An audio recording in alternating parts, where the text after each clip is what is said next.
kailangan kong kumilos, gumalaw, lumangoy. Dahil kung hindi, ang takot ko lulubog ako. Pero bakit sa tinagal-tagal ng pagtakbo, ng paglangoy ko, para bang nasa iisang lugar lang ako? Pagod lang ako. Alam mo, Gil, bakit ka nakapagod? Kakatingin ka sa malayo. Ang malayo, tagal lumapit.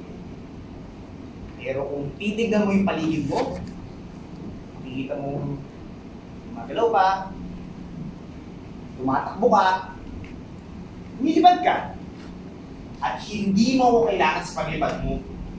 Sa kasipagan mo nga, nakakawal yung katamaran ko eh. Yung bang mamadali, naisip ko rin yan. Pero sabi ko sa sarili ko, we're not getting any younger. Mahal kita eh. At nakikita ko magiging masaya ako kung makakasama kita ng buhay ko.